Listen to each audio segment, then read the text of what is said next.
지난 시간에는 우리가 디모데 후서 3장 16절부터 17절까지 말씀을 통해서요, 생명력의 원천인 하나님의 말씀에 대해서 여러분들과 함께 은혜를 나누었습니다.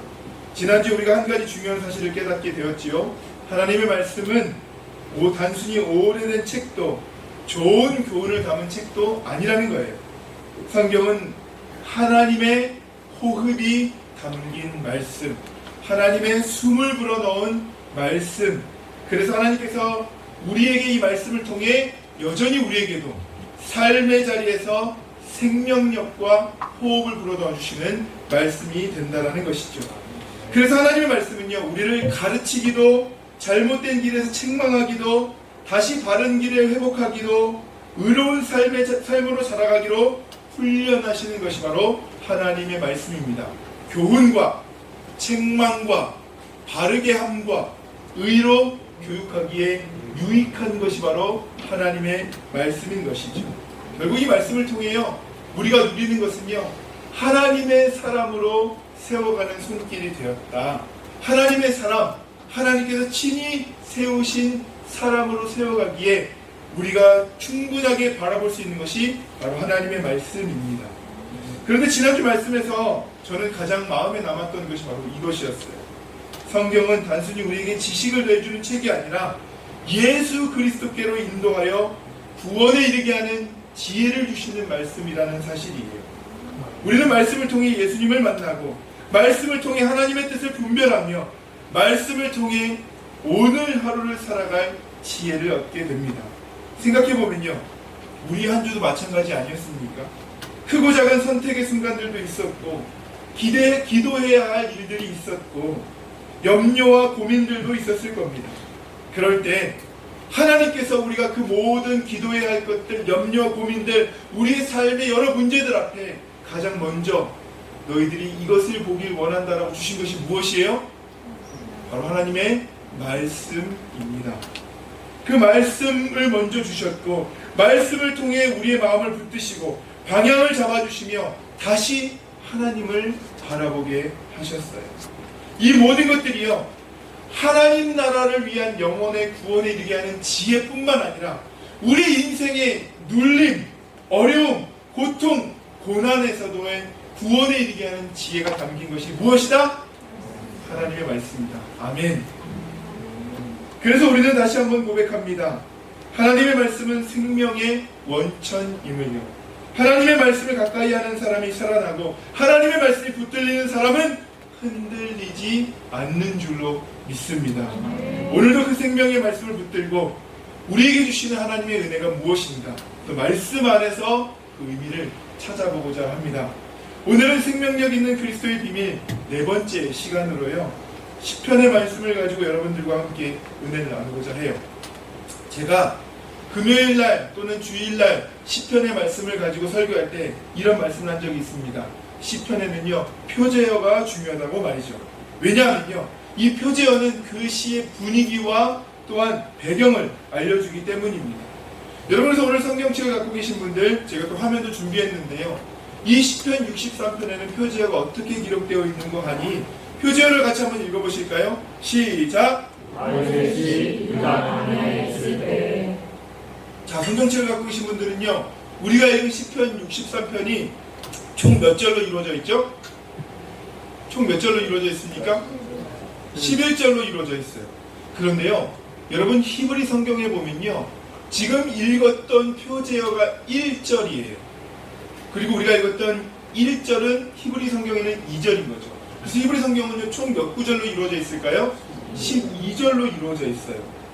그만큼 이 표제어 역시 본문의 중요한 부분이라고 할 수 있습니다. 이 짧은 표제어는요, 우리에게 많은 것을 알려주고 있어서 참 고맙더라고요. 첫 번째, 이 시는 누구의 시랍니까? 다윗의 시라는 거예요. 그렇다면 아마도 다윗이 작성했던 시겠구나, 우리에게 힌트를 주죠. 그리고 그 이어지는 말이 우리의 시선을 붙듭니다. 다윗의 시 이후에 뭐라고 기록되어 있나요? 유다 광야에 있을 때. 자, 지금 장소가 어디를 이야기하는 겁니까? 유다 광야래요. 여러분, 광야는 어떤 곳이죠? 제가 몇 번 설교에서도 알려주다시피 광야는 결핍의 장소이고 어려움의 장소입니다. 동시에 오직 하나님의 은혜 없이는 살아갈 수 없는 곳이 바로 광야이지요. 그래서 우리는 가능하면 인생에서 광야는 지나가고 싶지 않은 곳이기도 합니다. 누구도 고난을 반기지 않기 때문이죠. 누구도 결핍을 반기지 않기 때문이죠. 고난은 우리에게 어려움을 상징하기 때문에 그렇습니다. 그렇기 때문에 우리는 광야로 지나가고 싶어하는 것을 즐겨하지 않아요. 그런데 오늘 시인은 바로 그 광야에서 하나님께 자신의 마음을 고백하고 있습니다. 결핍과 필요 그리고 절망이 공존하는 그 자리에서 시인은 과연 하나님께 무엇을 아뢰고 있을까요? 1절 말씀 시인이 무엇을 아뢰는지 같이 한번 읽어보실까요? 시작! 하나님이여 주는 나의 하나님이시라. 내가 간절히 주를 찾되 물이 없어 하고 황폐한 땅에서 내 영혼이 주를 갈망하며 내 육체가 주를 악모하나이다. 아멘. 여러분 이 안에요 광야를 너무나도 잘 표현해주는 말이 있습니다. 물이 없어 마르고 황폐한 땅. 자, 물이 없어 말라 비틀어지고 황폐한 땅이라면 시인에게 지금 가장 필요한 것은 아마도 물이지 않을까요? 목마른 가운데 있습니다. 그런데 그의 고백이 참으로 놀랍습니다. 만약 우리가 광야에 있었다면 먼저 우리가 이 광야로서의 고난과 어려움들을 하나님께 먼저 아뢰었을 것 같습니다. 부족한 것들 채워달라고, 필요했던 것을 공급해달라고, 무엇보다도 지금 물이 필요하고 이 광야를 벗어나는 것이 필요하니 하나님 나에게 물을 공급해 주시고 하나님 나를 쏙 집어서 이 광야를 벗어나 안전한 곳으로 나를 떨어뜨려 주시옵소서라고 기도했을 것 같습니다. 어쩌면 우리 인생에도 이런 광야가 있을 때가 있지요. 채워지지 않는 결핍이 있고 해결되지 않는 필요가 있고 영혼의 깊은 목마름이 있습니다. 그렇기 때문에 우리는 그런 광야를 걸을 때 우리가 생각하는 것처럼 하나님 이 광야에서 지금 나에게 필요한 것, 이 광야를 어떻게 하면 빨리 끝내는 것을 하나님께 아뢰곤 하지요. 그런데 시인의 고백을 다시 한번 보십시오. 물이 없어 마르고 황폐한 땅에서 시인은 갈망하고 있는데 무엇을 갈망한다라고 이야기합니까? 누구를 갈망한다고 이야기하죠? 여러분 저는 너무나 놀라운 게요. 시인은요. 무엇이 아니라 누구를 갈망하고 있다라는 점입니다. 우리라면 무엇을 갈망할 것 같은데 시인은 무엇이 아니라 누구를 갈망하고 있다라는 것이 참으로 놀랍습니다. 내 영혼이 누구를 갈망하지요? 주님을 갈망하고 있다는 거예요. 광야는 주님이 반드시 필요한 곳입니다. 그래서 광야는요 영혼이 하나님을 가장 깊이 찾게 되는 자리이기도 하지요. 그런데 여기서 한 걸음 더 나아갑니다. 영혼뿐만 아니라 육체 또한 갈망하는데요. 그 뒤에 뭐라고 써 있습니까? 내 육체가 뭐라고요? 주를 악모합니다 라고 고백하고 있습니다. 너무나도 도전되는 고백이지 않습니까? 육체는 물을 필요로 할 겁니다. 그러나 시인은 물보다 누구를 찾고 있어요? 주님을 찾고 있어요. 물리적 필요보다 하나님 자신을 더 간절히 구하고 있는 거예요. 그가 하나님을 찾는 듯한 마음에 표현하는 단어가 바로 갈망과 악모예요. 여러분 이 갈망과 악모를 만약에 우리가 물이나 이것을 건져내는데 필요한 것을 찾는다는 단어로 썼다면 쉽게 이해가 될 것 같습니다. 그런데 그 주체가 주님이에요. 여호와 하나님이에요. 이것이 너무나도 우리의 생각으로는 맞지 않아 보이고 밸런스가 맞지 않아 보입니다. 그런데 시인은 지금 그 어느 것보다도 주님, 육체적인 고통 가운데서도 주님이라고 주님만 찾고 있거든요. 지금 그는 광야 한가운데서 그 어떤 것보다도 하나님을 가장 필요로 하고 있다는 사실. 도대체 시인은 어떻게 이런 고백을 할 수 있었던 것일까요? 이어 2절 말씀 같이 한번 읽어보겠습니다. 시작! 내가 주의 권능과 영광을 보기 위하여 이와 같이 성소에서 주를 바라보아나이다. 자, 시인은요 지금 내가 가장 갈망하는 것 물이 아니라 주님입니다라고 고백한 이후에요 회상을 하고 있어요. 어디에서 하나님의 권능과 영광을 보았다라고 이야기합니까? 성소에서. 자, 지금 자기가 필요한 모든 것들을 하나님께 얘기해요. 그리고 그 필요한 것을 찾기 위해서 자기가 어디에서 하나님의 영광을 보았다고 이야기합니까? 성소예요, 성소. 성소는 하나님을 예배하는 곳입니다. 그는 그곳에서 하나님을 예배하며 하나님의 영광과 권능을 경험했습니다. 그리고 영광과 권능을 경험했던 그에게는요, 삶을 살아가게 하는 힘이 되었고 위로가 되었고 다시 일어날 수 있는 능력이 되었던 것을 충만히 경험했던 거예요. 지금 다윗은 그 은혜를 기억하고 있습니다. 하나님께로부터 받았던 은혜, 하나님께서 공급하셨던 생명의 힘을 떠올리고 있는 것이지요. 그래서 그는 지금 분명히 알고 있습니다. 결국 자기 자신에게 필요한 것은 하나님께로부터 오는 것이라는 사실이죠. 그렇게 지금 당장은 물이 아니라 하나님께로부터 오는 것을 알고 있었기에 누구를 찾고 있는 거예요? 하나님, 주님을 찾고 있는 거예요. 여러분, 광야에서 가장 필요한 것은 물이고 그 다음 필요한 것은 양식일 겁니다. 그런데 다윗은 물보다 먼저 양식보다 먼저 성소에서 하나님을 만났던 은혜를 기억하고 있는 거예요. 이 과거의 회상 속에는요, 다윗의 간절한 소망이 담겨져 있습니다. 메마르고 갈라진 유다 광야에서는요, 사람의 힘으로 땅을 되살릴 수 없습니다.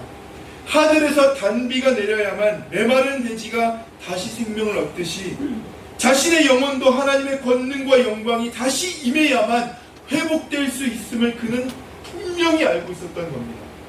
그래서 하나님의 은혜의 단비가 자신의 메마른 영혼 위에도 다시 내려오기를 간절히 사모하고 그것을 먼저 노래하고 찬양하고 있었던 것이죠.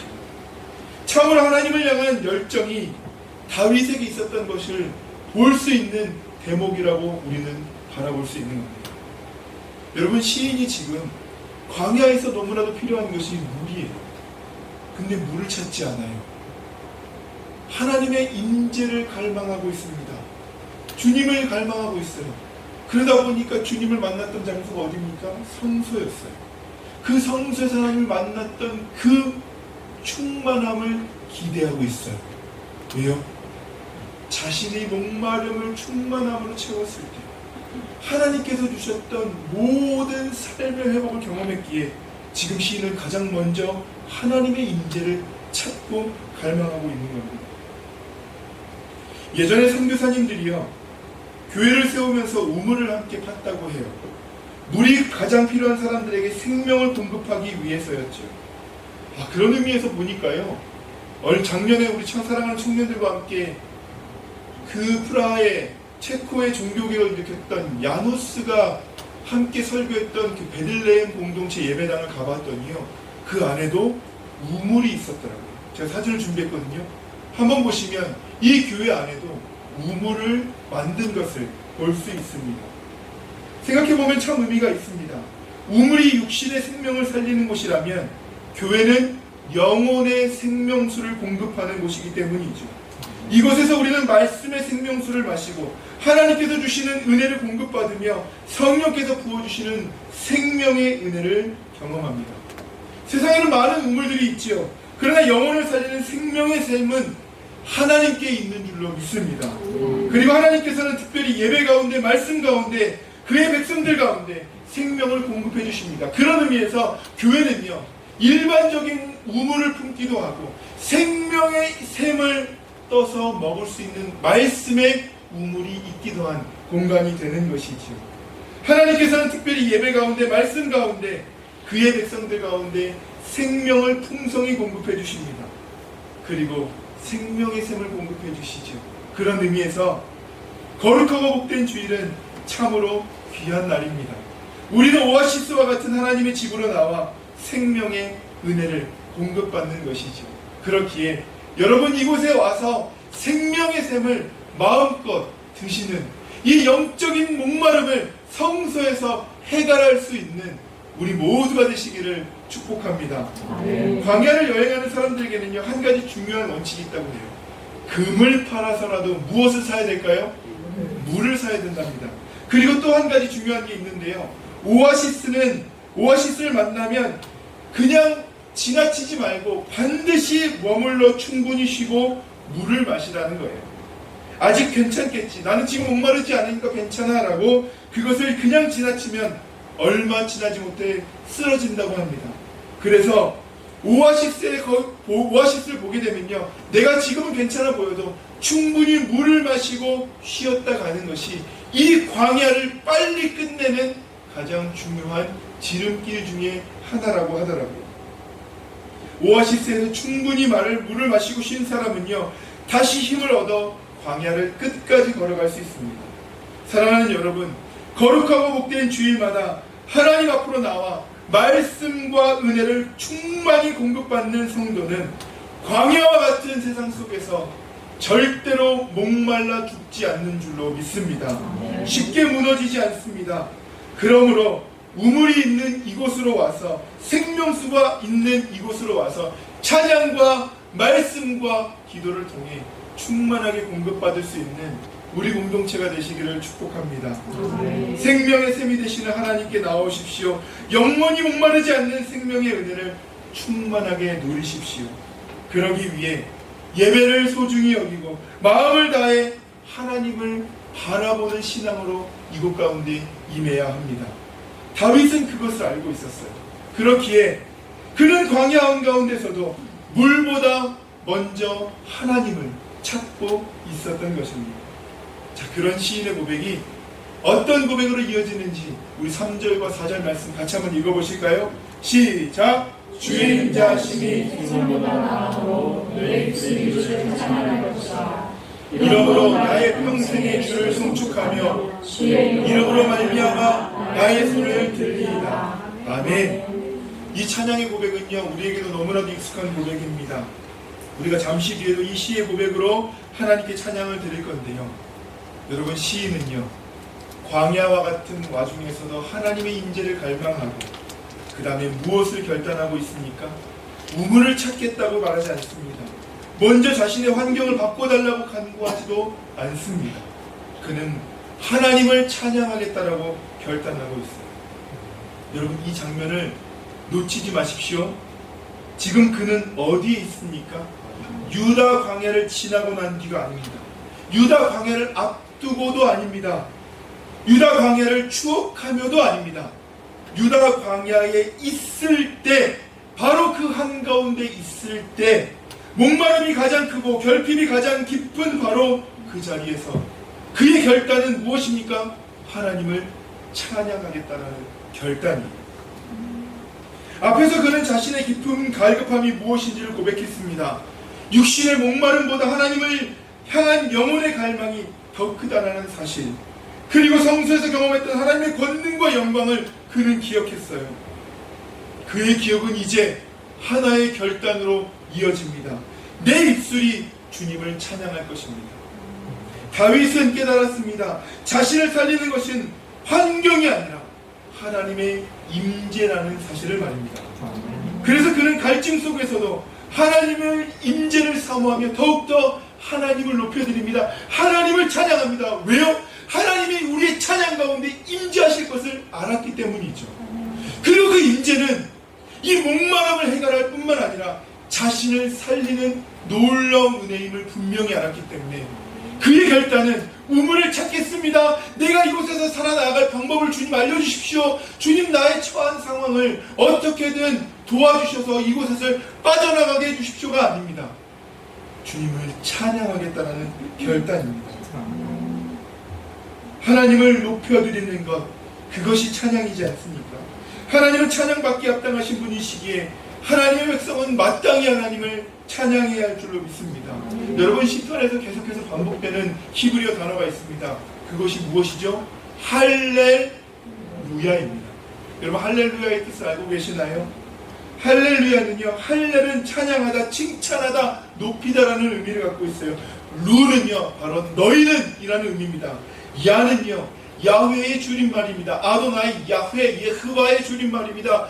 야, 하나님을, 너희는 하나님을 찬양하라는 명령입니다.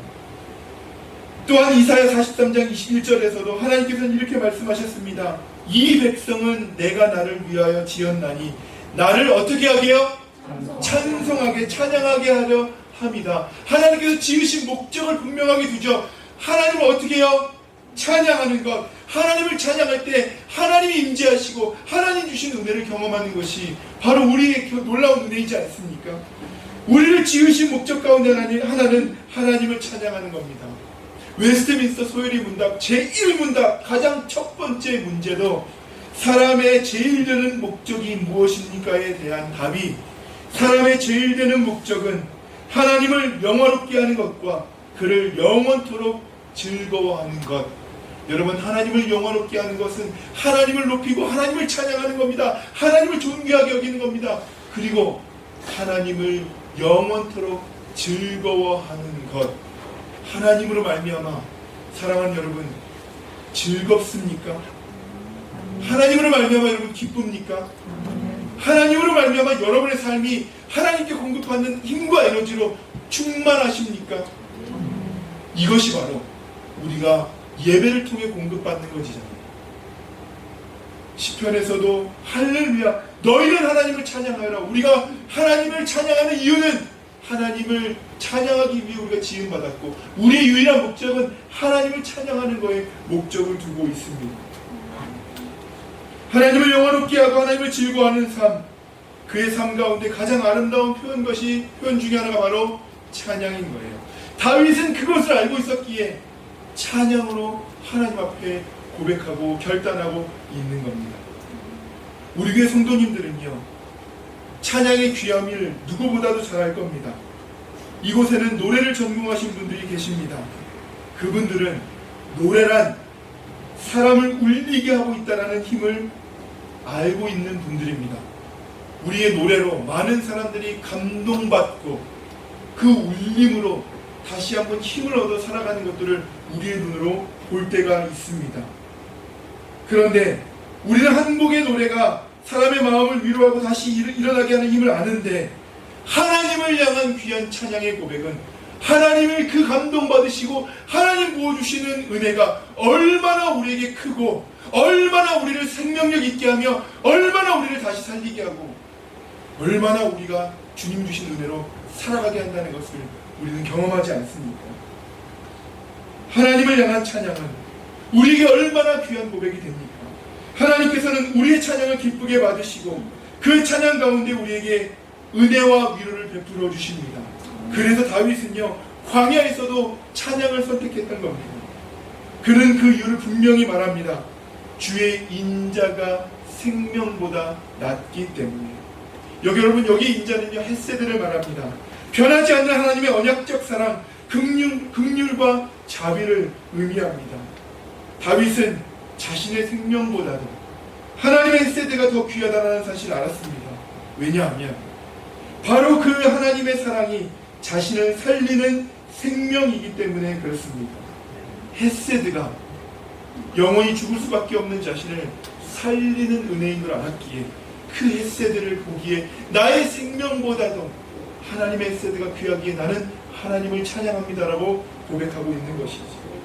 그래서 그는 나의 평생의 주를 송축하며 주의 이름으로 말미암아 나의 손을 들겠습니다라고 고백하고 있는 겁니다. 사랑하는 여러분, 광야를 이기는 사람은 환경이 바뀌어서 살아나는 사람이 아니라 광야 속에서도 하나님을 찬양할 줄 아는 사람입니다. 우리의 삶의 자리마다 여러분 그 하나님을 아시기에 하나님을 높이는 우리 공동체, 하나님을 찬양하는 우리 공동체가 되시기를 주님의 이름으로 축복합니다. 하나님을 향한 찬양이 메마른 우리 영혼을 다시 살리게 하는 생명의 샘이 되는 줄로 믿습니다. 오늘 시인은요, 결핍 속에서도 하나님을 향한 갈망으로 가득 차 있어요. 왜냐하면 그는 성소에서도 하나님의 임재를 경험했고 그 임재가 자신의 목마름을 채워주는 참된 생명임을 알았기 때문입니다. 그래서 그는 하나님의 인자를 바라보며 찬양함으로 나아가는 것이죠. 우리는 이 시편을 다 다루지 않았습니다. 다 읽진 않았습니다. 1절부터 11절까지 있는 이 시편에 우리는 짧은 부분 1절부터 4절까지만 읽었지요. 그런데요, 이 시편 안에는요, 시인의 고백 속에 광야에 필요한 것들을 하나님께 나열하지 않고 있더라고요. 오히려 하나님의 임재를 가장 먼저 사모하고 있습니다. 여러분, 이것이 예배의 본질입니다. 우리의 필요보다도 하나님의 임재를 먼저 사모하는 것. 이 모습은 주님께서 가르쳐주신 기도와도 참 많이 닮아 있습니다. 우리 주님 가르쳐주신 기도에 보면 가장 먼저는 아버지의 이름이 거룩히 여김을 받는 것, 그리고 하나님의 나라가 우리 가운데 임하게 해달라는 요청, 그것처럼 우리 예배 또한 우리의 필요와 간구가 먼저 있는 것이 아니라 하나님을 향한 고백이 먼저 있어야 합니다. 물론 우리는 하나님에 향한 간구와 기도도 있어야 하죠. 그것은 잘못된 것은 아닙니다. 그러나 그보다 먼저 하나님 자신을 구하는 사람은 하나님께서 어떠한 분이신지를 알기에 그 예배의 자리에 나와서 먼저 누구를 바라보는 겁니까? 하나님만을 바라보는 거예요. 하나님께서 주신 것보다 하나님 자신을 더 사모하는 사람. 왜요? 하나님이 어떤 분이신지를 알기 때문에 하나님 본질을 찾고 그 하나님만을 바라보며 예배하는 것입니다. 예전에 한 목사님께서 설교에 이런 이야기를 들은 적이 있습니다. 왜 하나님께서는 우리의 기도에 언제나 즉각적으로 응답하지 않으실까라는 거예요. 여러분, 그러시면 얼마나 좋을까요? 우리가 기도할 때마다 하나님 바로 즉각 응답하시면 얼마나 좋고 행복할까요? 생각해보면 우리도 그런 마음이 있습니다. 들어주실 거라면 지금 당장 들어주시면 얼마나 좋겠습니까? 그런데 그 목사님 이렇게 말씀하시는 것이 참 은혜가 되고 도전이 되더라고요. 만약 하나님께서 내가 원하는 모든 것을 그때그때 즉시 이루어주신다면 처음에는 너무 행복할 것 같다는 거예요. 그러나 시간이 지나면 하나님을 신뢰하는 사람보다 응답에 의존하는 사람이 될 수도 있다는 겁니다. 우리가 응답을 즉각적으로 주면 하나님은 그거 하나 만약에 응답을 안 하셨는데 응답 안 하시면 이건 하나님께로부터 온 것이 아니구나, 하나님이 나를 미워하는구나, 아예 우리는 하나님보다도 응답에 의존하여서 이것이 하나님의 방법이 있냐 따라갈 수 있다는 거예요. 또는 작은 어려움에도 우리는 하나님을 깊이 의지하기보다는 즉각적인 해결만 찾게 되고 믿음은 자라기보다는 점점 약해질 수도 있기 때문에 하나님께서는 나의 약함을 허용하지 않기에 즉각적인 응답을 허락하시지 않겠구나 라고 그 목사님 말씀하시는 것이 참 공감이 되었습니다. 우리도 어느새 하나님을 사랑하기보다 하나님께서 주시는 것을 더 사랑하게 될 수 있기 때문이죠. 그런 의미에서 다윗의 믿음은 참으로 귀합니다. 엄청난 결핍 가운데 있으면서도 그는 하나님의 손보다 하나님의 얼굴을 구하고 있는 것이죠. 즉각적인 응답보다 하나님의 임재를 구하고 있는 겁니다. 그 임재 가운데 하나님의 영광을 누렸기에 지금 그의 고백은 나는 지금 응답이 없다 하더라도 하나님을 찬양하겠습니다. 하나님을 찬양하고 하나님의 임재를 구하겠습니다라는 믿음으로 나아가고 있는 겁니다. 사랑하는 여러분, 시편의 많은 시들이 그렇듯이 오늘 본문에도요, 다윗의 이러한 믿음에 하나님께서 어떻게 응답하셨는지가 나열되지 않습니다. 우리는 이렇게 믿음을 드렸으면 하나님 어떤 복을 주셨는지가 나열될 법도 한데 그런 나열이 오늘 성경에는 기록되어 있지 않아요. 다만 다윗은 하나님을 높이고 하나님을 찬양하며 하나님이 어떤 분이신지만을 고백하고 있습니다. 어쩌면 그의 현실은 여전히 광야였을 겁니다. 우리가 기대하는 드라마틱한 어마어마한 반전, 극적인 반전이 바로 일어나지 않았을 수도 있습니다. 그러나 다윗은 알고 있었습니다. 자신을 회복시키는 것은 환경의 변화가 아니라 하나님의 임재라는 사실을 말입니다. 그래서 그는 예배의 자리에서 하나님의 영광을 다시 사모하고 있습니다. 사랑하는 여러분, 우리가 하나님 앞에 기도하고 예배한다고 해서 언제나 우리의 상황이 즉시 바뀌는 것은 아닐 수 있습니다. 드라마틱한 기적적인 반전은 우리 안에서 일어나지 않을 때도 있을지도 모릅니다. 그러나 하나님께 마음과 정성을 다해 드리는 예배는 분명한 하나님의 임재가 있습니다. 그리고 하나님의 임재는 우리의 영혼을 다시 살리게 하고 공급받으며 힘을 얻고 우리가 다시 광야에서 살아가고 견디고 걸어가는 힘과 능력을 더해 주십니다. 영원히 살면 그 외의 것은 어떻게든 하나님께서 또 살게 하시는 은혜를 경험했기에 시인이 갈망했던 것도 바로 그것이었어요. 그는 다른 무엇보다도 성소에서 경험했던 하나님의 영광을 사모했고 그 하나님을 찬양했습니다. 그리고 그의 삶은 하나님의 손에 맡겼어요. 여러분, 다윗이 이 광야에서 벗어나면 가장 먼저 뭐 했을 것 같으세요? 다시 한번 하나님의 영광의 임재를 사모하며 성소로 나아가지 않았을까요? 그리고 또다시 충만하게 하나님의 임재를 경험하며 충만함을 받고 그의 삶을 살아갔을 겁니다. 여러분, 예배가 우리를 살립니다. 아멘. 예배 자리에 나와서 하나님을 갈망하십시오. 하나님의 임재를 공급받으십시오. 그리고 우리는 결단하십시다. 하나님을 찬양하겠다. 그래서 저는요, 우리 에이렌의 중창단의 찬양의 고백도 얼마나 감사하고 귀한 고백인지 모릅니다. 그 찬양이 선포잖아요. 에이렌의 중창단도 하나님, 내가 연약하지만 그 말씀대로, 이 찬양대로 주님 임재하고 그 찬양의 선포대로 살아가겠다라는 결단과 고백인 거죠. 우리가 예배 자리에 나와 하나님을 찬양하십시오.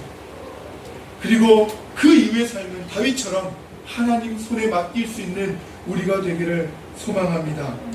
필요보다 하나님을, 응답보다 하나님의 임재를 사모하는 성도, 그리고 광야에서도 하나님을 높여 찬양하는 성도, 그런 성도들이 모여 하나님을 높이는 일에는 전혀 아쉬움도 부족함도 없는 우리 비엔나 초대교회 성도가 되시기를 주님의 이름으로 축원합니다. 여러분, 우리는 이 시를 읽을 때 표제어부터 시작했습니다. 자, 표제어 다시 한번 보실까요? 뭐라고 써있죠? 시작. 다윗의 시 유다 광야에 있을 때.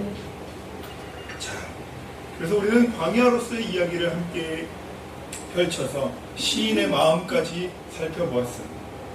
근데 한 가지 질문을 해보겠습니다. 다윗은 그렇다면 왜 유다 광야에 있었을까요? 혹시 하나님을 더 깊이 만나기 위해 스스로 광야를 선택했을까요? 광야에서 기도하면 하나님을 더 잘 만날 것 같아서였을까요? 아니면 이 광야로 갔던 이유가 모든 것들을 다 끊어버리고 하나님께 집중해서 마치 금식 기도하며 들어가듯이 그런 식으로 하나님을 만나기 위해 광야로 들어갔던 것이었을까요? 아닙니다. 도대체 이 시는 어떤 상황이기에 유다 광야에 있을 때 지었던 시였을까요? 이 시에는 분명한 시를 지었던 삶의 자리가 있습니다. 시만 읽어서는 잘 우리가 가늠하지 않지만 학자들이 보기에 이 시를 읽었던 유대의 관점에서 보기에 이 시가 기록됐던 배경은 다윗이 압살롬의 반역을 피해 유다 광야로 피신했을 때라고 보고 있습니다.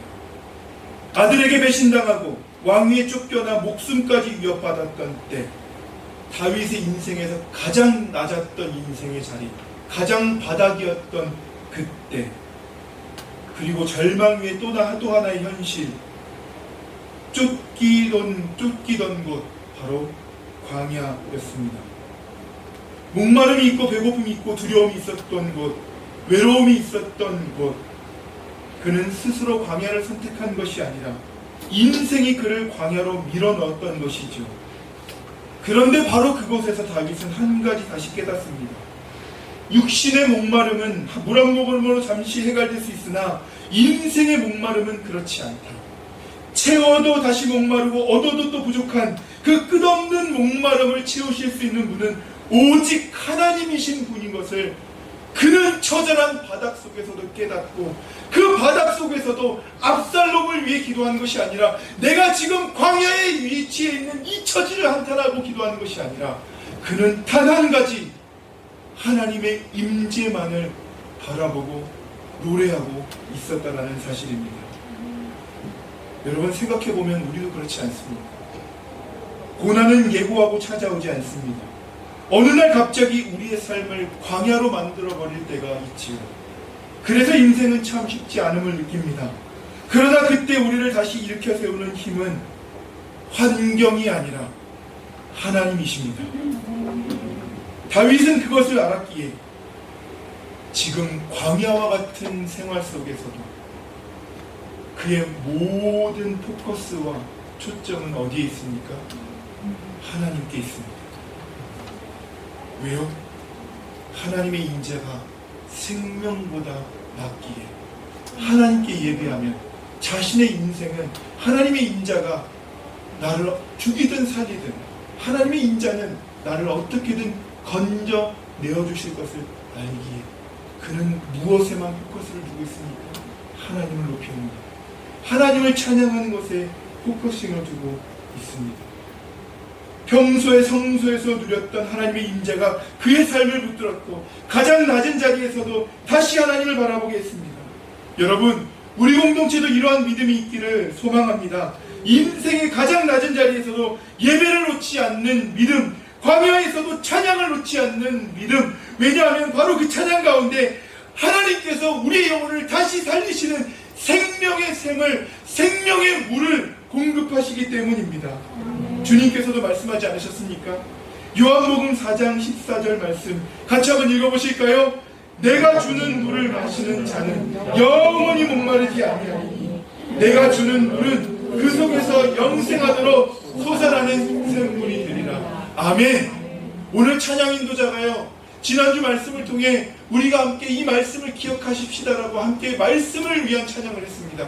그런데요, 너무나도 놀라운 사실이요, 오늘 찬양 인도자는 제가 이거 설교할 줄은 몰랐어요. 그런데요, 가장 마지막 고백, 그 한번 가사 다시 한번 띄워주시겠어요? 우리 그 부분 한 번 더 찬양을 하고 넘어가십시다. 우리 후련복음 찬양했던 그 부분, 우리의 고백이길 소망합니다. 우리의 간절한 고백이길 소망합니다. 우리 잠깐 그 고백 한 번 더 하고 넘어가십시다.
한가운데서 주님을 처절하게 불렀던 다윗의 마음이 담겨져 있지 않습니까? 주님이 주시는 물을 마시는 자는 영원히 목마르지 않는다 말씀하셨고, 주님이 주시는 물은 그 속에서 영생하도록 솟아나는 샘물이 됩니다. 그렇기에 다윗은 그때 이 구절을 알지 못했지만 영생하도록 솟아나는 샘물이 주님께로 나온 것을 알고 주님께 부르짖었습니다. 주님을 갈망하고 있습니다. 주님만을 찾고 있습니다. 그리고 그 주님은 성소에서 만났다고 고백하고 있어요. 우리는 지난 시간을 통해 생명력 있는 그리스도인에 대해서 함께 이야기를 나눴습니다. 생명력은 하나님께로부터 옵니다. 그래서 우리는 이 하나님께로부터 오는 것을 찾기에 예배 자리로 나와 말씀과 기도와 찬양을 우리가 듣고 구하고 공급함을 받는 것이지요. 예배 자리로 나올 때 저마다 생각과 염려를 가지고 나오는 분들도 있습니다. 복잡한 마음도 있고 해결되지 않는 문제도 있습니다. 그러나 중요한 것은 내 생각이 예배를 이끌어가는 것이 아니라 예배 가운데 하나님께서 내 마음을 내어드리도록 다스리시도록 하나님께 마음을 드리는 겁니다. 예배가 우리에게 생명력을 준다는 사실, 저는 이 말씀을 전할 때 계속해서 하나님이 예배는 생명력을 전해주는 공간입니다. 그렇게 여러분 절대로 예배에서 손해보지 마십시오. 여러분 시간을 드리고 마음을 드리고 물질을 드리지 않습니다. 하나님 은혜 부어주시겠다라고 우리를 예배로 모으셨는데 왜 이 예배에 와서 손해보고 가십니까? 말씀과 기도와 찬양을 통해 하나님께로부터 공급받는 거 마음껏 공급받고 가십시오. 그렇기에 하나님 바라보십시오. 하나님 바라볼 때 하나님 분명 우리에게 거룩히 살아갈 힘을, 두려운 마음을 내쫓고 믿음을 허락해 주시는 나의 하나님 되시고 나의 아버지 되시고 우리 주님 되십니다. 그분이 우리를 인자하심으로 생명을 다시 한번 보존시켜 주십니다. 여러분이 예배 우리가 사모함으로 나와서 드리되 마음껏 사람 보지 마시고 하나님 바라보시고 공급받고 충만함 받고 충전받아, 그래야 우리가 삶에서 세상의 유혹과 사단의 시험에 흔들리지 않고 살아갈 수 있지 않습니까? 우리의 삶은 여전히 광야일 텐데, 우리의 삶은 여전히 우리를 넘어뜨리려고 마귀가 우는 사자처럼 달려들 텐데, 지금 공급받지 못하면 우리는 또 흔들리게 됩니다. 물론 여러분의 삶이 예배기에 그 삶의 예배로 또 나아가고, 그렇게 우리가 수요 경건회를 통해 금요기도를 통해 말씀의 큐티를 통해 붙들고 살아가지만 우리에게 복 주시겠다고 말씀하신 이 시간만큼은 여러분 공급받으십시오. 욕심 부리십시오. 하나님만 바라보시고 하나님께로부터 오는 놀라운 은혜들 다 충만하게 받고 가십시오. 다윗은 그 은혜를 공급받았습니다. 그래서 여러분 알잖아요. 그 뒤로 무너지지 않고 또 하나님을 예배하는 자로 서였던 것. 우리도 그런 믿음의 공동체 예배만큼은 하나님 앞에 온전히 올려드리는 우리 공동체가 되시기를 축복합니다. 우리 다시 한번 이 찬양 후렴 부분 한 번 더 고백하시고 우리 기도의 자리로 나아가실까요?